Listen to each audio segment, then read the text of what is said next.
Hello बच्चों, let's see this question. Which one of the following is not a property of classical smog? आपके पास चार अलग अलग options given है. चलिए इस क्वेश्चन को सॉल्व करते हैं और सबसे पहले ये देखते हैं कि कौन सा की कॉन्सेप्ट हमारे पास होना चाहिए इस क्वेश्चन को सॉल्व करने के लिए.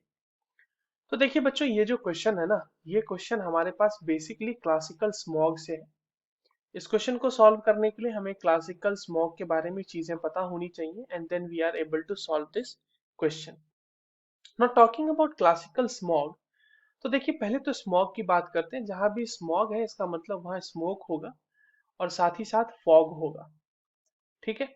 क्लासिकल स्मॉग में भी ऑब्वियस सी बात है, स्मोक और फॉग होता है. बट क्लासिकल स्मॉग किसकी वजह से होता है? तो क्लासिकल स्मॉग का जो मेजर कॉन्स्टिट्यूएंट वो है SO2 गैस.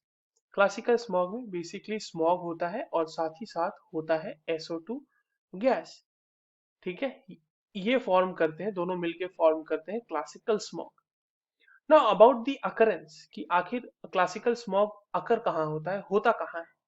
तो classical smog occurs at cold humid climate में जो है क्लासिकल स्मॉग बनेगा.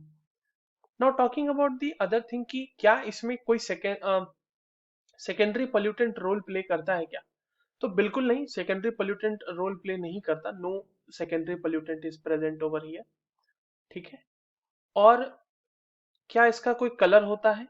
तो yes, it is dark brown in colour. जो क्लासिकल स्मॉग है वो आपको डार्क ब्राउन कलर का देखने को मिलता है. डार्क ब्राउन कलर होता है इसका. और क्लासिकल स्मॉग को लंदन स्मॉग भी कहा जाता है क्योंकि it was observed first in London after the industrial revolution. जब बहुत ज्यादा इंडस्ट्रियल रिवॉल्यूशन हुआ तो इंडस्ट्री से SO2 का एमिशन बहुत ज्यादा हुआ and due to that fact it was first observed in London. तो चलिए ऑप्शंस को एक बार चेक कर लेते हैं. पहला ऑप्शन कह रहा है हमारा अकर्स एट लो टेम्परेचर. तो बिल्कुल मैंने आपको बताया ना, कोल्ड ह्यूमिड क्लाइमेट में अकर करता है. तो ये एक प्रॉपर्टी तो क्लासिकल स्मॉग की है. ध्यान ये रखना है कि हमसे सवाल ये पूछा गया कि कौन सी प्रॉपर्टी नहीं है. तो पहली वाली तो प्रॉपर्टी है, इसलिए ये हमारा आंसर तो होने वाला नहीं है. दूसरा कह रहा है secondary pollutant play a significant role. No, this one is wrong. Secondary pollutant का रोल जो होता है वो सबसे ज्यादा सिग्निफिकेंट होता है फोटोकेमिकल स्मॉग में.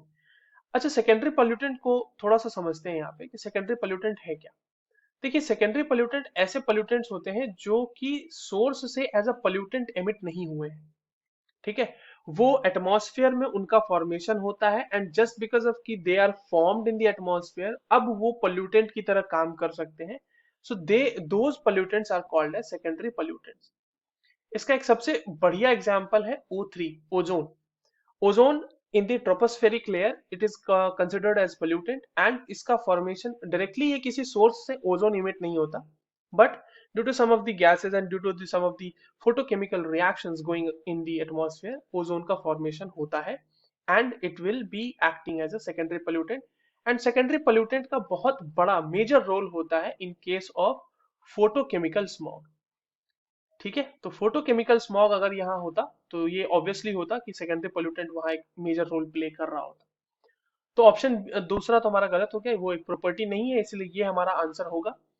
ऑप्शन थर्ड देख लेते हैं, कंटेन्स SO2. बिल्कुल, क्लासिकल स्मॉग में तो होता ही है SO2 और इसका डार्क कलर भी होता है. तो देखो 1, 3 और 4 ये ऑप्शंस गलत है हमारे क्वेश्चंस के हिसाब से. क्लासिकल स्मॉग के लिए वो तीनों ऑप्शन सही है. ठीक है. So the correct answer for the given question is option 2. I hope you understood this well. All the very best.